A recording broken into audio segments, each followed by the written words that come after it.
Mass. பாசி மரங்களை விட 4 மடங்கு கார்பன் டை ஆக்சைடு உறிஞ்சுமா. பட் நம்ம அதை சுத்தமாக வச்சுக்கிறதா நினச்சி எடுத்து தூக்கி எறிஞ்சிருவோம். அதே மாதிரி தான் லைஃப்லையும் பெரிய பெரிய விஷயங்களை ரிலாக்ஸேஷன் நினச்சி தேடி ஓடிக்கிட்டே இருப்போம். பட் நம்மளை சுற்றி பக்கத்துலேயே இருக்கக்கூடிய சின்ன சின்ன விஷயங்களை அலட்சியப்படுத்திடுவோம். ஒரு லேடி ரொம்ப ரெஸ்பான்சிபிளான ஒரு போஸ்ட்டில் இருக்காங்க. பட் ஸ்டில் பர்சனலாக அவங்களுக்கு அந்த ஜாப் பிடிக்காத வேலையில் ஒர்க்லோடும் ஜாஸ்தி. அவங்களோட ஒர்க் பாலிடிக்ஸ், ஆஃபீஸ் என்விரான்மெண்ட் இது எதுவுமே அவங்களுக்கு பிடிக்கல. ஓடுறாங்க, பிடிக்காத வேலையை செய்கிறாங்க. இதுலேருந்து எப்படி தப்பிக்கிறதுன்னு தெரியல, இரிட்டேட் ஆகுறாங்க. அவங்க வேலையை அவங்களால செய்ய முடியல. ஃபேமிலி கூட பாண்டிங் மிஸ் ஆகுது.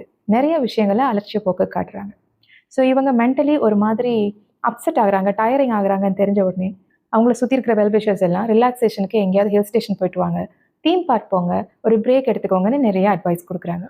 அவங்களும் அப்படி ஒரு முயற்சியை எடுத்துட்டு திருப்பி அதே மோனோட்டானஸ் லைஃப் ஸ்டைல், அதே ஒர்க் பிளேஸ்க்கு திரும்பி வரும்போது அதே மன அழுத்தம், அதே சலிப்பு, அதே ஒரு ரெகக்னிஷன் இல்லாத, அக்னாலஜ்மெண்ட் இல்லாத லைஃப் ஸ்டைலை பார்த்து திருப்பியும் ஒரு டிஸ்பாரிட்டிக்கு தான் போகிறாங்க.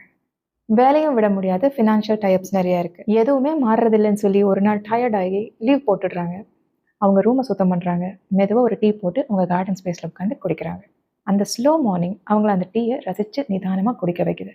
அவங்களுக்குள்ளே என்ன நடக்குது, அவங்க யாருங்கிறது புரியறதுக்கு அந்த அமைதி அவங்களுக்கு ஹெல்ப் பண்ணவே அவங்க ருட்டீனை கொஞ்சம் மாற்றிக்கிறாங்க, பர்செப்ஷனை மாற்றிக்கிறாங்க.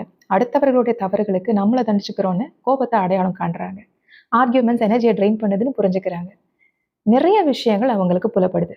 இங்கே இவங்களுக்கு ஹெல்ப் பண்ணது மைண்ட்ஃபுல்னஸ் தான், இந்த கணத்தில் வாழ்வது. இதை எளிமைப்படுத்துறதுல கிரவுண்டிங் டெக்னிக் ஒரு அருமருந்து. எந்த மெனக்கெடுதலும் இல்லாத ரொம்பவே சிம்பிளான ஒரு technique.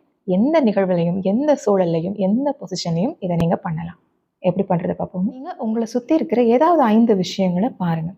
Table, chair, flower vase, pen. But அதை ஒரு பொருளாக அதுக்கு முழுமையான உருவம் கொடுத்து பாருங்கள்.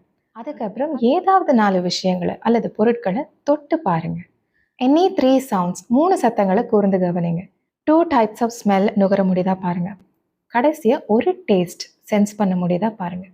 உங்களுக்கு ரொம்ப பிடிச்ச சாப்பாடை நீங்கள் நினச்சி பார்த்துட்டு அந்த டேஸ்ட் எப்படி இருக்குங்கிறத சென்ஸ் பண்ணி பார்க்கலாம். இப்படி 5 விதமாக உங்களோட 5 சென்ஸுக்கும் நீங்கள் ஒரு சின்ன ஒர்க்கை கொடுக்கும்போது it helps you feel grounded and present. ஒரு பெரும் கடலுக்கு மேலே உருவாகிற பேரலைகள் வெறும் சைக்ளோன், காற்றழுத்த தாழ்வு மையத்தினால மட்டும் உருவாகிறது கிடையாது. அதுக்கடியில் ஓயாமல் சின்ன சின்ன மீன்களுடைய துடுப்புகள் அலையாடி கொண்டிருக்கும். அதுவும் ஒரு காரணமே. அந்த மாதிரி நீங்கள் ரிலாக்ஸ் ஆகிறதுக்கு பெரிய பிளான் டிராஃப்ட் பண்ணணும், அதை போய் எக்ஸிக்யூட் பண்ணணும்னு அவசியம் இல்லை. அஃப்கோர்ஸ் அதெல்லாம் நமக்கு எக்ஸைட்மெண்ட் கொடுக்கும்.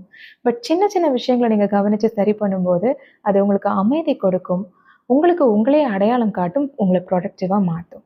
Simplicity is that serious. Choice is yours. Thank you.